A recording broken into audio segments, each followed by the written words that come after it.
The city greeted me with a sharp bite of reality the second I stepped off the bus. It was a living, breathing beast, horns blaring, conversations overlapping in a chaotic hum, neon lights flickering like heartbeat pulses against glass and steel. The air was thick with exhaust and something almost metallic, the scent of rain barely masking the heat rising from the pavement. My fingers curled tighter around the strap of my duffel bag as I took it all in. Nocturne. That was where I was headed. The name carried weight in my uncle's voice when he mentioned it, a bar. Exclusive and enigmatic, tucked between skyscrapers like a well-kept secret. My stomach twisted with something between excitement and unease as I walked. My reflection distorted in the towering buildings around me. I wasn't here to waste time. I needed a job, a fresh start. Then, as if summoned by fate, a motorcycle tore past, the rider nothing but a blur of leather and dominance. The rush of wind slammed into me, knocking me a half-step back. My heart kicked against my ribs. The rider didn't even glance my way. I straightened, exhaling sharply. Welcome to the city. Welcome to the unknown. The entrance to Nocturne was unassuming, no flashing signs, no garish lights. Just a sleek black awning with silver script barely catching the glow of the streetlights. It was the kind of place you had to know existed to find it. Hidden in plain sight between towering glass buildings. I hesitated for a second before pushing the door open, stepping into a world that felt like a stark contrast to the chaos outside. Inside, the atmosphere was electric but restrained. An intimate hum of low conversations and clinking glasses underscored by a sultry jazz tune floating through the air. The lighting was moody, shadows stretching long across dark mahogany tables. The marble bar gleaming under the soft golden glow. It smelled of aged whiskey, faint cologne, and the lingering whisper of something indulgent: money, power, exclusivity. At first, I felt like I didn't belong. My worn boots barely made a sound against the polished floor as I stepped forward. Scanning the room, my pulse a steady drum against my ribs. Then, a woman behind the bar caught my eye. Tall, poised, with sleek dark hair tied back in a low ponytail. She barely glanced up as she wiped her hands on a towel. "You must be Evan," she said smoothly, her voice cool but not unkind. I nodded, swallowing the lump in my throat. "Have a seat." She tilted her head toward an empty bar stool. "Richard will be with you in a minute." Richard. The name settled in my chest, heavy and uncertain. The air shifted the moment Richard entered the room. I didn't hear him approach, I felt it first. A presence both commanding and unshakable. Like a storm rolling in before the first crack of thunder. My fingers tightened around the bar's edge instinctively, my breath catching as I turned to face him. He was tall, broad-shouldered, dressed in a crisp black shirt with the sleeves rolled up just enough to reveal forearms that flexed with restrained power. The top button of his shirt was undone, exposing the faintest hint of a collarbone. His dark hair effortlessly tousled. But it was his eyes that held me captive, piercing. A shade between steel and midnight. Scanning me with an unreadable intensity. "Evan, right?" His voice was smooth, slow, like the first sip of something expensive. I nodded, standing too quickly, the bar stool scraping against the polished floor. "Yeah, that's me." His gaze flickered down, taking in the motion, the nervous energy I was barely containing. He smirked, not unkind, but knowing, like he had already read me before I had a chance to prove myself. "Follow me." He turned, walking toward a small table in the back. No questions, no hesitation. He expected me to obey.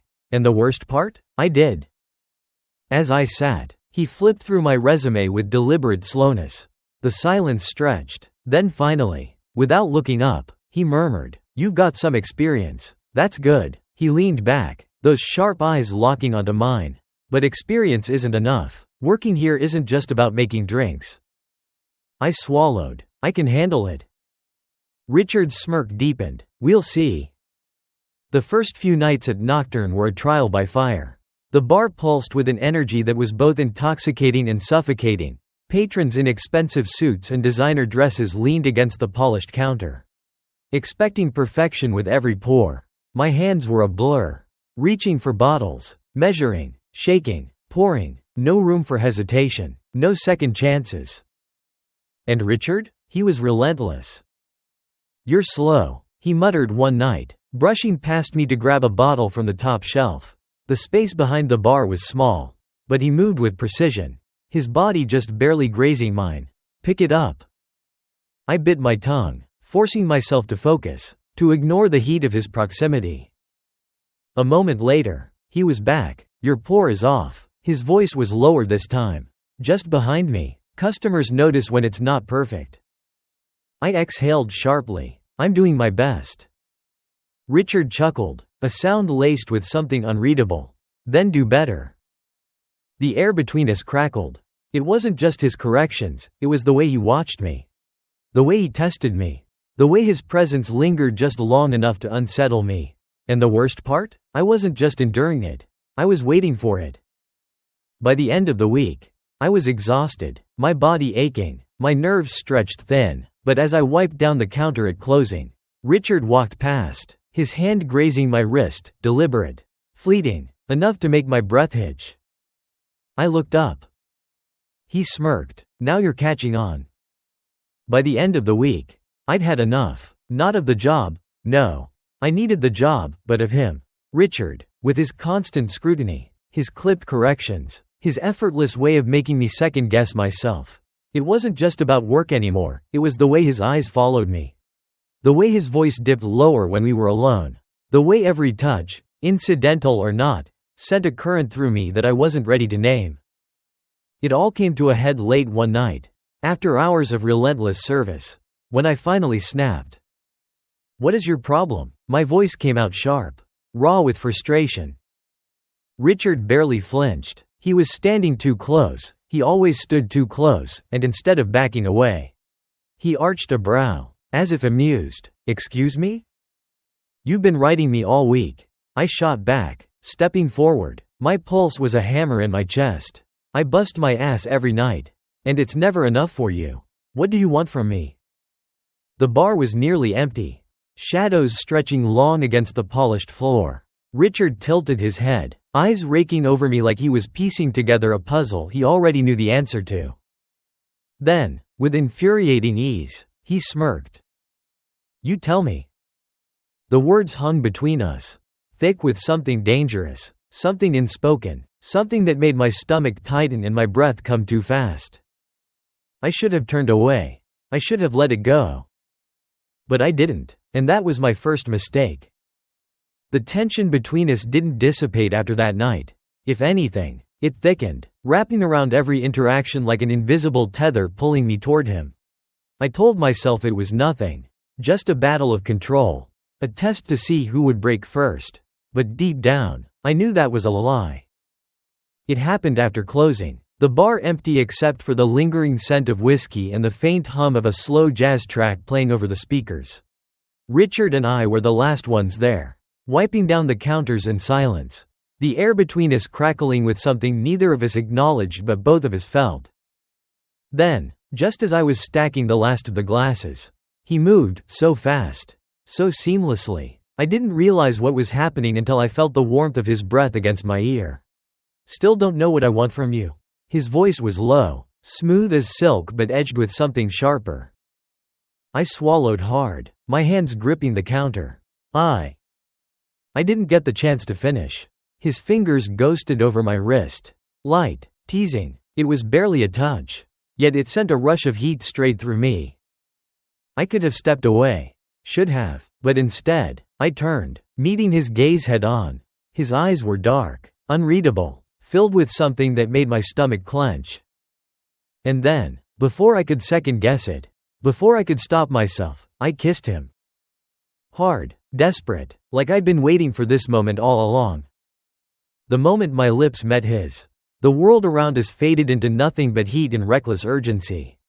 Richard didn't hesitate, he took control, his hand threading through my hair, tilting my head just enough to deepen the kiss. His mouth was demanding, teasing, a slow pull and push that sent a shudder down my spine. I wasn't used to feeling like this, out of control, like my body had stopped taking orders from my mind and started responding only to him. I gasped as his fingers brushed against my waist. sliding beneath the hem of my shirt with an ease that made my breath hitch.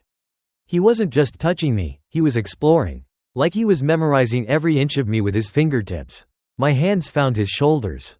Gripping, pulling, needing more. He groaned against my mouth, pressing me back against the bar, the edge digging into my lower back. But I barely registered it.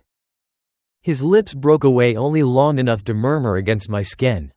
"You've been driving me insane, Evan." His voice was rough, thick with something I wasn't ready to name. "Tell me to stop." I should have pushed him away, reminded him that this was dangerous, that it would complicate everything.